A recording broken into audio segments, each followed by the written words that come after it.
एक दुनिया जहां इंसानियत मिट चुकी है। इंसान अब इंसान नहीं रहे बल्कि भूखे दैत्य बन चुके हैं। कहानी शुरू होती है एक मिलिट्री बेस से, जहां कुछ बच्चों को कैद करके रखा गया है। हर दिन उन्हें हथकड़ी लगाकर क्लास में लाया जाता। सैनिक उनके साथ ऐसा बर्ताव करते मानो वो कोई जंगली जानवर हो। उनसे दूरी बनाकर रखा जाता, लेकिन ये बच्चे दिखने में बिल्कुल मासूम थे। उनमें से एक लड़की मेलानी, नन्ही सी, मगर उसका दिमाग किसी जीनियस से कम नहीं था। हर क्लास में सबसे पहले जवाब देने वाली, सबसे विनम्र और सबसे अलग। मेलानी को सबसे ज्यादा लगाव अपनी टीचर मिस जस्टिन्यू से था। वो उसकी मां जैसी थी। प्रत्येक दिन उनका क्लास लिया जाता, उनके बिहेवियर को बारीकी से मॉनिटर किया जाता, और ये सब डॉक्टर कैरोलाइन की निगरानी में होता था। वो इन बच्चों पर कुछ सीक्रेट रिसर्च कर रही थी। कुछ तो अजीब था इन बच्चों में, जिसके चलते उन्हें कीड़े खाने को दिया जाता और वे इसे बड़े चाव से खाते थे। इसके अलावा मेलानी पता नहीं क्यों सोने से पहले 1000 तक गिनती गिनकर सोते थी। क्लास में जाते वक्त मेलानी ने गौर किया कि सेल नंबर 13 बंद है। उसने सोल्जर से पूछा कि केनी कहाँ है, लेकिन उन्होंने उसे कुछ नहीं बताया। मेलानी सहम गई, क्योंकि जो भी बच्चा एब्सेंट होता वो फिर गायब ही हो जाता। क्लास के दौरान कई बच्चों ने केनी के बारे में पूछा, लेकिन मिस जस्टिन्यू ने भी कुछ नहीं बताया और बच्चों को एक कहानी लिखने को कहा। बच्चे कहानी लिखने लगे। इधर क्लासरूम के बाहर 2 सोल्जर्स डिलन और किरण हमेशा की तरह उन पर नजर रख रहे थे। कुछ देर बाद जस्टिन्यू ने बच्चों से लिखी कहानी को जोर से पढ़कर सुनाने को कहा। मेलानी ने झट से हाथ खड़े किए और अपनी लिखी कहानी सुनाई, जिसे सुन जस्टिन्यू भावुक हो गई। इतने में पहरेदारों ने जस्टिन्यू को मेलानी के सिर पर हाथ फेरते देख बखेड़ा शुरू कर दिया। अगले पल सार्जेंट एडी उसकी क्लास लेने आ पहुंचे। उन्होंने अपना थूक कलाई पर लगाकर एक बच्चे को सूंघाया और दिखाया कि जिनसे वो लगाव बढ़ा रही है, असल में वो क्या है। एक पल में वे उसे काट कर खा जाएंगे। थूक सूंघते ही क्लास के सारे बच्चे आक्रामक हो गए, केवल मेलानी को छोड़कर। दरअसल मेलानी के पास अपने ऊपर कंट्रोल करने की पावर सबसे ज्यादा थी, पर वे नॉर्मल इंसान तो बिल्कुल नहीं थे, और यही बात सार्जेंट एडी उसे याद दिलाते गए। जस्टिन्यू के साथ ऐसा बर्ताव होता देख मेलानी को बिल्कुल भी ठीक नहीं लगा। उसने सार्जेंट एडी को धमकाते हुए कहा, अगर मेरे पास दुनिया की सभी बुराइयों से भरा एक बॉक्स होता तो तुम्हें उसी के अंदर धकेलकर ढक्कन बंद कर देती। ये बात दर्शाता है कि वो मिस जस्टिन्यू से कितना गहरा लगाव रखती थी। जवाब में एडी कहता है, मैं तो यही कामना करूंगा कि वो बॉक्स तुम्हें कभी न मिले, लेकिन आगे चलकर वही बॉक्स मेलानी को मिलेगा और वो उसी में एडी को बंद कर देगी। बस देखते रहिए आगे क्या होता है। खैर, सार्जेंट एडी ने उसकी इस गुस्ताखी की सजा दी। उसे व्हील चेयर पर ही बांधकर छोड़ दिया, और तो और उसे भूखा भी रखा गया। कुछ घंटे बाद मिस जस्टिन्यू ऑफिस का काम खत्म करके लौट रही थी। तभी उन्हें इस बात का पता चला। उन्होंने गार्ड्स को आवाज लगाई, लेकिन सब जा चुके थे। आखिर में वो खुद ही सेल खोलकर अंदर गईं, मेलानी को खोलने के लिए। इस बीच मेलानी को तेज भूख लगी हुई थी, जिसकी वजह से वो खुद पर काबू नहीं रख पा रही थी। उसने तुरंत जस्टिन्यू को चेतावनी दी कि वो फौरन यहाँ से चली जाए। जस्टिन्यू ने हालात को भांपा और सही समय पर भाग निकली। मतलब मेलानी खुद पर तभी तक काबू रख सकती थी जब तक वो भूखी न हो। जल्द ही वो दिन भी आया जब मेलानी को भी बेस की ऊपरी सतह पर ले जाया गया। बेस की बाउंड्री पर लाखों ज़ॉम्बी दिखाई दे रहे थे, जो अंदर घुसने की हर मुमकिन कोशिश कर रहे थे। उन्हें रोकने के लिए सोल्जर्स लगातार उन पर गोलियां चला रहे थे।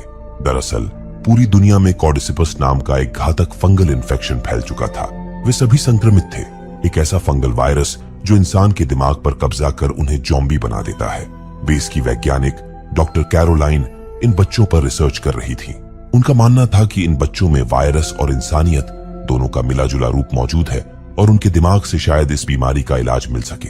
इसी बीच मेलानी ने जैसे ही सेल नंबर 13 की केनी का दिमाग घर में बंद देखा, वो समझ गई कि अगला नंबर उसका ही है। हालांकि मेलानी बिल्कुल शांत रही और जो हो रहा था उसे होने दिया। तभी मिस जस्टिन्यू उसे बचाने आ पहुंची। वो इसके लिए जान देने लेने को तैयार थी। तभी डॉक्टर कैरोलाइन ने उसे समझाया कि वो वैक्सीन बनाने के बहुत करीब है और इस पर बात की जा सकती है। जस्टिन्यू बात करने के लिए तैयार हो गई, जो उसकी सबसे बड़ी भूल साबित हुई। धोखे से उसे पकड़ लिया गया। यहीं पर उसे बताया गया कि जिन बच्चों को पढ़ाने की जिम्मेदारी उसे दी गई थी, असल में वे बच्चे वैक्सीन के परीक्षण बैच के उत्पादन का मुख्य स्रोत हैं। इससे वे अब खिलवाड़ नहीं कर सकते थे। जस्टिन्यू को जेल भेज दिया गया। ठीक उसी समय इमरजेंसी सायरन बज उठा। सब असमंजस में पड़ गए कि ऑपरेशन करें या नहीं। तभी उन पर ज़ॉम्बियों ने हमला कर दिया। सहायक डॉक्टर को एक ज़ॉम्बी ने काट लिया। डॉक्टर कैरोलाइन ने फायर एक्सटिंग्विशर उठाया और ज़ॉम्बी का सिर फोड़ डाला। कुछ पर नुकीले शीशे से वार किया, जिससे उनकी खुद की हथेली भी लहूलुहान हो गई। तभी खून की गंध सूट पड़ी। कैरोलाइन वहां से भाग निकली। मेलनी अब भी स्ट्रेचर से बंधी हुई थी, लेकिन जॉम्बियों ने उस पर हमला नहीं किया क्योंकि उसके दिमाग में भी कॉर्डिसिप्स था। मतलब जॉम्बिज सिर्फ उन इंसानों पर हमला करते हैं जो अब तक संक्रमित नहीं हुए, ताकि उन्हें भी इन्फेक्ट करके वायरस फैला सके। किसी तरह मेलनी ने ऑपरेशन बेड से खुद को छुड़ाया और भाग निकली। बाहर हाहाकार मचा हुआ था। सोल्जर्स जॉम्बियों को रोकने में पूरी तरह नाकाम हो चुके थे। इसी अफरात फरी में मेलनी की नजर मिस जस्टिन्यू पर पड़ी, जिन्हें सोल्जर्स बंदूक के बट से पीट रहे थे।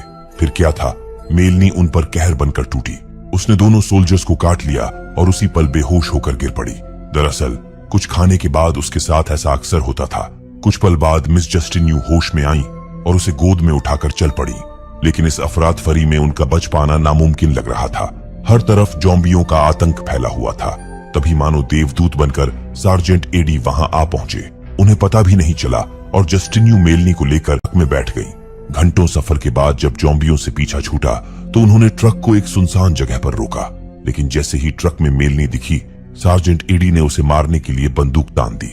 मिस जस्टिन्यू बीच में आ गई और उसे वहां से भगा दिया। वो भागी, लेकिन कुछ दूर जाकर ही हताश होकर बैठ गई। समझ नहीं पा रही थी कि अब क्या करे, कहां जाए। कुछ ऐसा ही हाल सार्जेंट एडी के गुट का भी था। रेडियो पर कोई फ्रीक्वेंसी नहीं मिल रही थी। उन्हें समझ नहीं आ रहा था कि कहां जाएं, कौन सी जगह सुरक्षित है। ऐसे में डॉक्टर कैरोलाइन अब भी वैक्सीन का परीक्षण जारी रखना चाहती थी। इसके लिए उन्हें मेलनी को साथ रखना जरूरी था। आखिर में उन्होंने दक्षिण की ओर बीकन जाने का फैसला किया, लेकिन मेलनी को ट्रक में साथ बैठाना जोखिम भरा हो सकता था। इसलिए डॉक्टर कैरोलाइन ने सुझाव दिया कि ट्रक का एक्स्ट्रा पहिया निकालकर उसे उसी पर बिठाकर ले जाएं। ये सुनते ही जस्टिन्यू ने उन्हें जोरदार तमाचा जड़ दिया। पहिए पर बिठाकर घसीटते हुए ले जाना उसे बिल्कुल मंजूर नहीं था।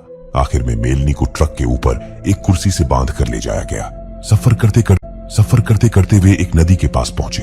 सब प्यास से बेहाल थे, इसलिए पानी पीने और स्टॉक भरने के लिए नीचे उतर गए। वे पानी भर ही रहे थे कि अचानक सामने हलचल हुई। डिलन ने बिना देर किए गोली चला दी। बस आवाज सुनते ही सैकड़ों जॉम्बी उनकी ओर दौड़ पड़े। सब जान बचाकर भागे। सोल्जर्स ने कवर फायर दिया, जिसकी बदौलत मिस जस्टिन्यू और डॉक्टर कैरोलाइन सही सलामत ट्रक तक पहुंच गई। इस बीच डिलन एक जॉम्बी के हत्थे चढ़ गया। उसने मदद के लिए सार्जेंट को पुकारा। सार्जेंट ने उस जॉम्बी को गोली मार दी, फिर भागकर ट्रक में चढ़ गए, लेकिन डिलन को अंदर आने नहीं दिया क्योंकि उसके हाथ पर जख्म साफ नजर आ रहा था। डिलन ने सफाई दी कि वो चोट उसे पत्थर से लगी है, लेकिन अगले ही पल वो जॉम्बी में बदलने लगा तो सार्जेंट ने उसे भी गोली मार दी। ऊपर से मेलनी को ट्रक के अंदर देख और भड़क गए। तब मिस जस्टिन्यू ने समझाया कि उसके हाथ पीछे बंधे हुए हैं और चेहरे पर मास्क लगा है।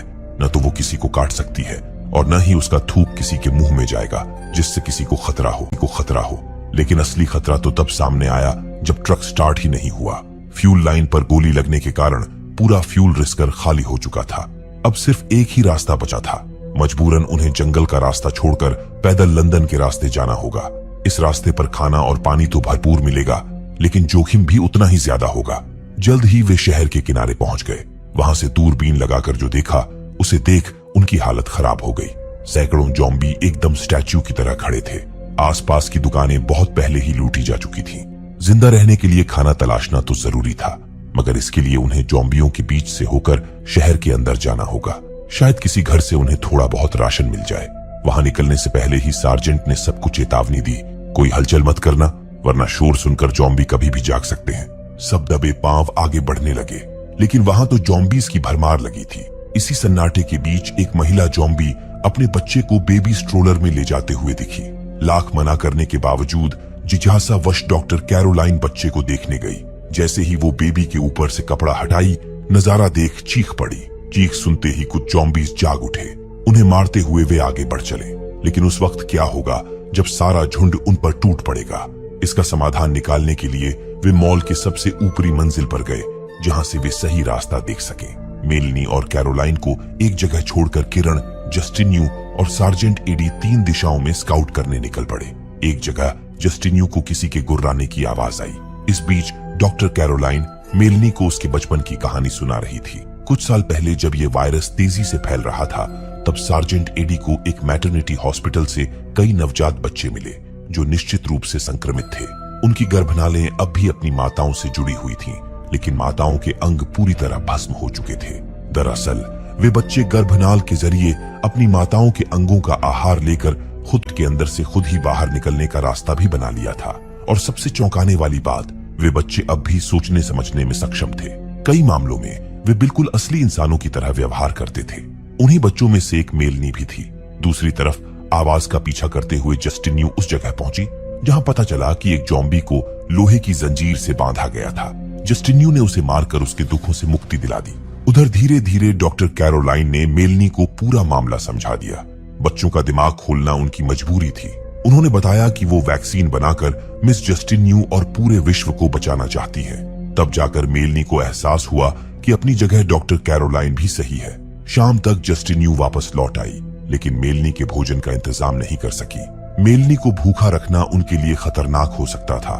उधर किरण को एक फ्रिज से कुछ खाना और शराब मिली, जिससे उनका आज रात का गुजारा हो गया। सुबह उनकी मुश्किलें और बढ़ गईं। कल के हंगामे की वजह से और भी ज्यादा जॉम्बी बाहर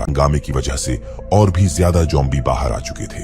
यहाँ रुककर इंतजार करने से कुछ बदलने वाला नहीं था।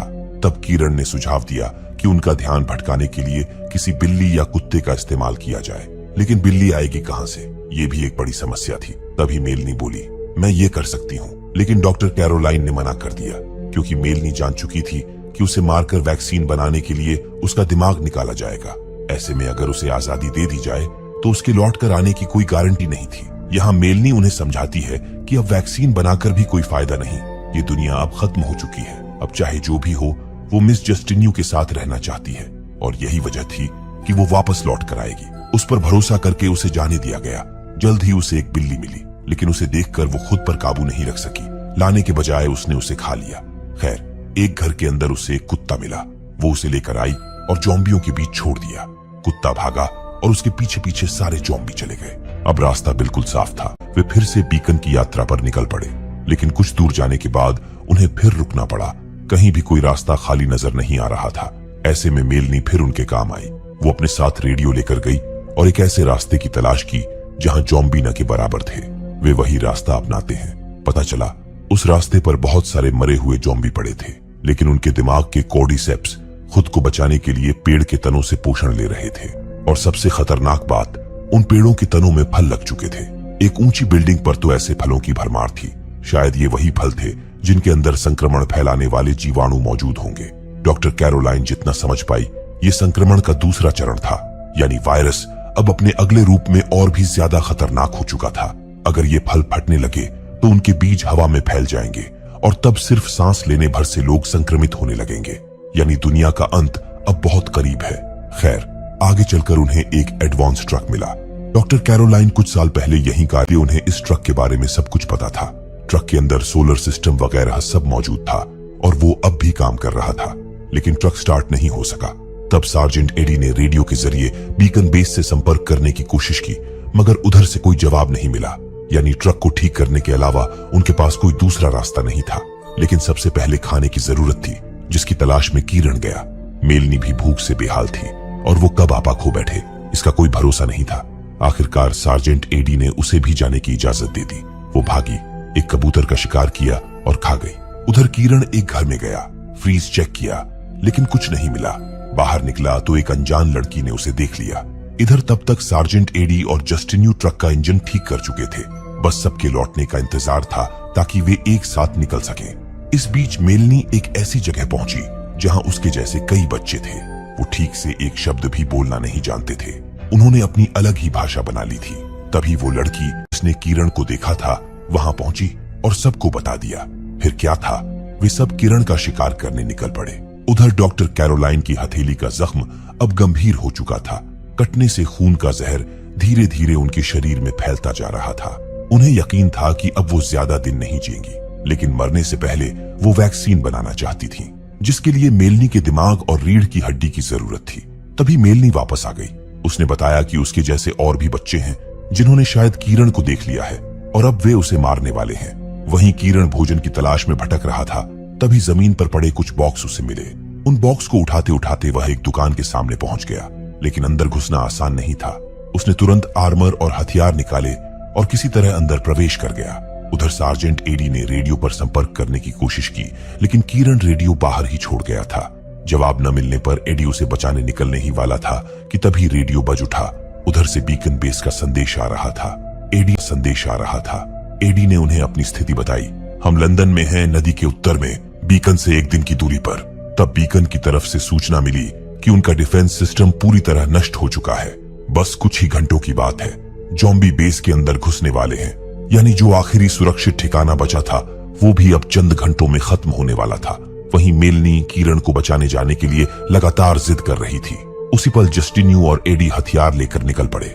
इधर किरण के हाथ खजाना लग चुका था, वहां सालों तक चलने लायक राशन भरा पड़ा था। तभी एक लड़की हाथ में चूहा लिए अचानक उसके सामने आ गई। किरण घबरा गया। उसे जरा भी अंदाजा नहीं था कि ये सब उसके लिए रचा गया जाल है। लड़की के बहकावे में आकर वो उसकी तरफ बढ़ने लगा। तभी 2 बच्चों ने दोनों तरफ से उसके घुटनों पर काट लिया। जख्मी होकर वो गिर पड़ा। ऊपर नीचे आगे पीछे हर तरफ से वे खूंखार बच्चे उसे घेर चुके थे। किरण ने ग्रेनेड निकाला और धमकाया कि वो पिन खींच, लेकिन उन बच्चों को उसकी कोई समझ नहीं थी। आखिरकार उसने अपनी जान दे दी, मगर जानबूझकर ग्रेनेड का पिन नहीं निकाला। कुछ देर बाद जब उसके साथी उसे बचाने पहुंचे तब तक बहुत देर हो चुकी थी। जल्द ही उन्हें समझ आ गया कि किरण को फंसाने के लिए जाल बिछाया गया था और अब उसी जाल में वे खुद फंस चुके हैं। यानी एक जाल के ऊपर दूसरा जाल। दुकान के बाहर वे बच्चे उनके बाहर आने का इंतजार कर रहे थे। एडी का मन था कि उन्हें वहीं खत्म कर दिया जाए, लेकिन मेलनी ने रोक लिया। वो खुद उन बच्चों को सबक सिखाने आगे बढ़ी। उसने उनके सरदार से मुकाबला किया, चालाकी से उसे हथकड़ी पहनाई और उसी के डंडे से पीट पीट कर मार डाला। सरदार के मरते ही बाकी बच्चों की हिम्मत टूट गई। उनमें से कोई भी उसके सामने टिक नहीं सका। इस तरह वे बिना और किसी को मारे वहां से निकलने में कामयाब हुए। वापस ट्रक के पास लौटे तो दरवाजा खुला मिला। जल्दीबाजी में अंदर गए तो पता चला कि डॉक्टर कैरोलाइन ने वहां से O2 गैस फैला रखी थी। क्षण भर में तीनों बेहोश हो गए। इसकर निकाली और फिर मेलनी का दिमाग निकालने की प्रक्रिया शुरू की, लेकिन उससे पहले ही मेलनी होश में आ गई और चेतावनी दी, अगर तुमने मुझे मारने की कोशिश की तो मैं तुम्हें काट लूंगी। उसने यह भी बताया कि वो असल में बेहोश ही नहीं हुई थी। दरअसल वो 1000 तक गिनती गिनने तक सांस रोक सकती थी और इसका रियाज वो बेस पर हर रात सोने से पहले करती थी। डॉक्टर को लग रहा था कि उसके दिमाग में मौजूद फंगस ऑक्सीजन को स्टोर करने में सक्षम था।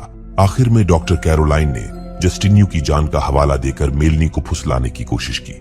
उसने कहा कि किसी दिन अगर बाढ़ या आग का प्रकोप हुआ तो ये सभी फल फट जाएंगे और तब जस्टिन्यू भी ज़ॉम्बी बन जाएगी। उसने समझाया कि सिर्फ मेलनी ही उसे और पूरी दुनिया को बचा सकती है। एक पल के लिए मेलनी उसके बहकावे में आ गई, लेकिन फिर उसने एक सवाल किया। उसे बस इतना जानना था कि बेस छोड़ने से पहले उसके क्लासमेट्स जिंदा थे या नहीं। डॉक्टर ने हाँ में जवाब दिया तो मेलनी बोली, तो आपने उन्हें बचाने के लिए क्या किया? ये अब हम अपनी जान देंगे, यही रुकिए वरना मारी जाएंगी। लेकिन कैरोलाइन कहाँ मानने वाली थी। वो मेलनी के पीछे दौड़ी और उन खूंखार बच्चों के चंगुल में फंसकर जान गंवा बैठी। इस बीच मेलनी उस ऊंची इमारत तक पहुंच गई जो कॉर्डिसिप्स के फलों से लदी हुई थी। उसने वहां आग लगा दी जिससे सारे फल फट गए। कुछ ही पलों में उन बीजाणुओं ने पूरे वातावरण को अपनी चपेट में ले लिया। मेलनी समझ चुकी थी कि इंसान वैक्सीन बनाने के नाम पर उन्हें काटते रहेंगे, इसलिए उसने इंसानियत को ही खत्म करने का फैसला किया। इतने में उसे सार्जेंट एडी मिले जो उसे ही ढूंढने निकले थे। उन्हें बाहर देखकर मेलनी हैरान रह गई, क्योंकि उसे लगा था कि एडी ट्रक के अंदर होंगे जो एयर टाइट था। फिल्टर की वजह से बीजाणु अंदर नहीं जा सकते थे और इस तरह वे बच सकते थे। लेकिन अफसोस, ऐसा हो नहीं सका। एडी भी संक्रमित होकर मारे गए। मिस जस्टिन्यू ट्रक के अंदर थीं, इसलिए वही अकेली बच पाईं। अब वो उन आवारा बच्चों को हर दिन पढ़ाती हैं, क्योंकि वही बच्चे अब इस दुनिया का भविष्य हैं जो इस वातावरण में भी जिंदा रह सकते हैं। तो दोस्तों, ये थी कहानी the girl with all the gifts की। आशा है आपको